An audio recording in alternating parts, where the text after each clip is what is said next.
నమస్కారం, నా పేరు పూర్వోత్తరం మరియు ఈ వీడియోలో ఆరోగ్యవంతుడు ఎలా తన మూత్రపిండాన్ని మూత్రపిండాల వైఫల్యం నుండి రక్షించగలరు అనే విషయం పరిచయం చేస్తున్నాము. ఎందుకంటే మా కుటుంబంలో కిడ్నీ సమస్యలున్న వారిని చాలా మంది చూస్తుంటాను. కిడ్నీ పేషెంట్లు చాలా వేగంగా పెరుగుతున్నారని కూడా నేను భావిస్తున్నాను. కాబట్టి ఈ వీడియో చేయడం వెనుక కారణం మన కిడ్నీలను కాపాడుకోవడమే. కానీ మూత్రపిండాల వైఫల్యానికి కారణాలను చూడాలి. కారణాన్ని నియంత్రించినట్లుగా నేను అనుభవిస్తున్నది ఏదో మరియు అది ఎక్కువ మందికి మంచిదిగా కనిపిస్తుంది. ఇప్పుడు మూత్రపిండాల వైఫల్యానికి 80 కారణాలు ఉన్నవి. వివిధ రకాల రక్తపోటు మరియు డయాబెటిస్ కావు.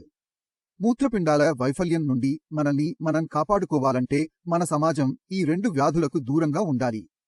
కారణం ఉంటే బీపీ లేదా షుగర్ సమస్య లేకపోతే ఎవరి కిడ్నీలు తల్లిపోవడం లేదు. ఇప్పుడు బీపీ మరియు షుగర్ పెరగడం పెద్ద సంఖ్యలో కారణాలు ఉన్నాయి. కొన్నిసార్లు ఒత్తిడి, కొన్నిసార్లు కుటుంబ ఒత్తిడి, కొన్నిసార్లు పని ఒత్తిడి, కానీ ఇది ఒత్తిడి. కానీ కొన్నిసార్లు రాత్రి లేతన పడినప్పుడు ఏ కారణం ఉన్నాయి. కానీ మీ రక్తపోటు సాధారణ విలువల కంటే ఎక్కువగా ఉంటే అప్పుడు మీరు దానిని నియంత్రించాలి. మరిన్ని పేరుతో పదార్థాలు తీయాలి. పేషెంట్ చెప్పినట్లయితే నేను 10 ఏళ్లుగా బీపీ మెడిసిన్ తీసుకున్నాను అని చెప్పకపోతే అది తప్పుడు. మళ్ళీ నా కిడ్నీ ఎందుకు చెడిపోయింది?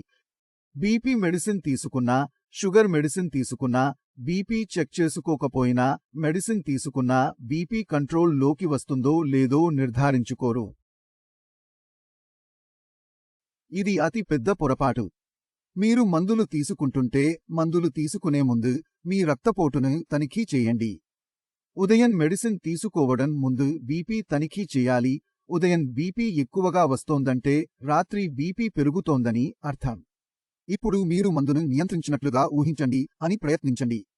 But if your BP is high at night when you sleep for 810 hours, you may not experience any symptoms. నీకు ఏమీ దొరకదు, తలనొప్పి లేదు, సమస్య లేదు, కానీ రాత్రి మీ బీపీ ఎక్కువగా ఉంటుంది అని అర్థం. ఇప్పుడు రాత్రిపూట బీపీ ఎక్కువగా ఉంటే రాత్రిపూట మాత్రమే కిడ్నీ పెరగడం కనిపిస్తుంది. అందువల్ల రాత్రిపూట బీపీ కంటే ఉన్న పరిణామాలు కనిపివేయరు. ఇప్పుడు సంవత్సరాలు 365 రోజులు ఉన్నాయి. ఇప్పుడు 365 రోజుల పాటు రాత్రిపూట మూత్రపిండాలు పాడైతే ఆ తర్వాత కొంత ఫలితం ఉంటుంది. ఆ ఫలితం ఏమిటి? ఆ కిడ్నీ ఫెయిల్యూర్ అయింది. So, if you are taking medicine for BP and sugar, as I mentioned earlier, we need to check and confirm whether our BP is under control on it. కాబట్టి రొటీన్ తెలుసుకోండి. మీరు ఏమి చేయాలని తెలుసుకోండి. BP మరియు sugar machine ఎటో ఉంచుకోవాలి. మీరు యంత్రం లేదని కొనసాగించాలని కోరడం కాదు. డాక్టర్ దగ్గరికి వెళ్ళాక చెక్ చేయించుకుంటాను. నా సందర్శన 15 రోజుల తర్వాతలో 1 నెలలో 3 నెలల డాక్టర్ నాకు మెడిసిన్ ఇవ్వాలని భావిస్తున్నారని కారణంగా డాక్టర్ నాకు 3 నెలల తర్వాత కాల్ చేసినారు.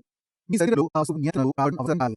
మీ మెడిసిన్ తీసుకోకపోతే మీ బీపీ కంట్రోల్లో రావడం లేదని అని అనుభవించారా? మీరు మళ్లీ డాక్టర్కి వెళ్లవలసిన అవసరం లేదని అనుకుంటున్నారు.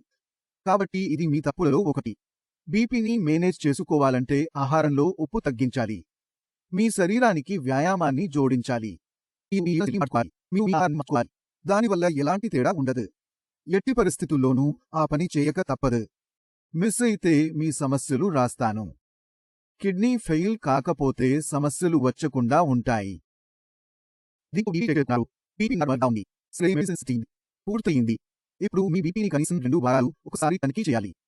పరిశ్రమ దినం ముఖ్యంగా. కాబట్టి మీకు ఆ రోజు చాలా సమయం ఉంది.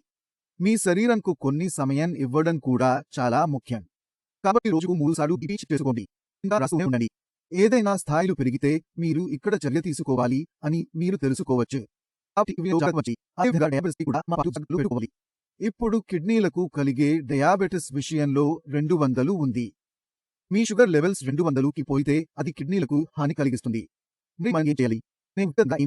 మీరు మీ రక్తంలో చక్కెర స్థాయిని 180 కంటే తక్కువగా ఉంచాలని నేను నా రోగులకు చెబుతాను. కారణం మూత్రపిండం పరిమితిని 180 కంటే తక్కువగా ఉంచడం కారణంగా ఉంది. షుగర్ లెవెల్స్ 180 దాటితే తిన్న తరువాత లేదా ఖాళీ కడుపుతో ఎప్పుడైనా మీ మూత్రపిండం చేసే పని అంటే చక్కెర ద్వారాలు ప్రవేశించుకోవడం.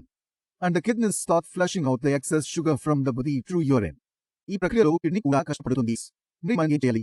కొంచెం తక్కువగా 200 పరిమితి 180 వద్ద కొనసాగేందుకు ప్రయత్నిస్తాను. ఏ రకమైన చక్కెర అయినా 180. ఇప్పుడు 180 అంశం చాలా ఎక్కువ. మీ రక్తంలో చక్కెర స్థాయి 180కి సమీపంగా ఉంటే 150 ఉంటే అప్పుడు మీ రిపోర్టులో HbA1c కంటే ఎక్కువ అవుతాయి. ఖచ్చితంగా నేను అంగీకరిస్తున్నాను. కానీ ఈ స్థాయి నుంచి కిడ్నీకి నష్టం జరుగుతుంది. ఇది దీనికి తక్కువ కాదు. అదే పటితో బీపీ సాధారణ రక్తపోటు 1280 ఉంటుంది. కాబట్టి తక్కువ 80 మందిపై దృష్టి పెట్టండి. మీరు ఏం చేస్తారు? మీ దృష్టి పెట్టండి. నా పైన భాగం 120, నా కింద భాగం 90 ఉంది. నేను బాగున్నాను. మీరు దీన్ని చేయవలసిన లేదు. కింది సంఖ్యపై కూడా శ్రద్ధ పెట్టాలి. మీరు డయాస్పోరిక్ రక్తపోటు పైన పెద్దగా గమనించాలి. మీ దిగువ భాగం 7080 పరిధిలో ఉండాలి. ఆరోగ్యంగా ఉంటే మీరు దిగువ వాటిపై గమనించాలి.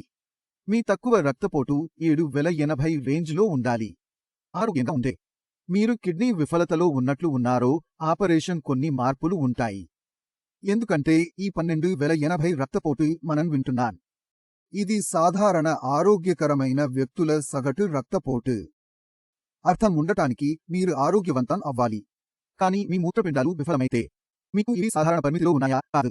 మీకోసం రక్తపోటును కొద్దిగా తక్కువగా ఉంచుతారు. అందువల్ల ఇది సాధారణ పరిమితి కంటే కొద్దిగా తగ్గినబడింది. కాబట్టి నా రోజులు నేను వ్యక్తిగతంగా ఏమీ సలహా ఇవ్వగలను. మీ రక్తపోటును 7080 పరిధిలో ఉంచండి. 80కి మించొద్దు. 80 దాటితే డాక్టర్లను ఇచ్చాను.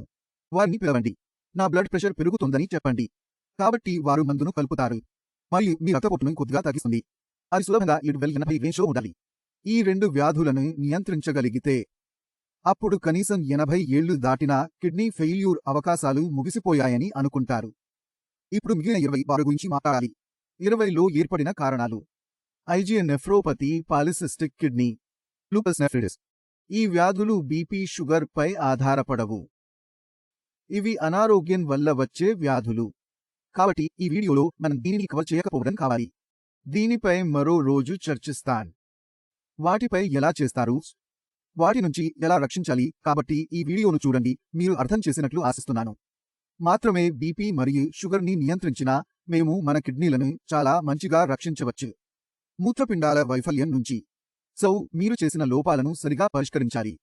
మీరు చేస్తున్న పొరపాట్లను మార్చండి. వారు ఈ వీడియో ద్వారా మీకు అర్థం కలిగించగలరు అని నేను ఆశిస్తున్నాను. నా మూత్రపిండాలు క్షితిలో పడడం నుండి తగ్గించగలరు అని మాకు తెలుసుకోవచ్చు. బీపీ, షుగర్ కంట్రోల్ చేస్తే. ఇప్పుడు మీ మనసులో ఏవైనా సందేహాలు ఉన్నట్లయితే క్రియేటినిన్ ఎలా తగ్గించాలి, యూరియాని ఎలా తగ్గించాలి, అప్పుడు నేను అందుబాటులో ఉంటాను. నా టీం అంతా అందుబాటులో ఉంది. మీరు వారితో మాట్లాడవచ్చు. మీరు కూడా వచ్చి నన్ను కలవవచ్చు. ఇప్పుడు నేను మీతో ముందుకు వెళ్ళాలనుకుంటున్నాను. తర్వాత వీడియోలో కలుద్దాం. అప్పటి వరకు నమస్తే.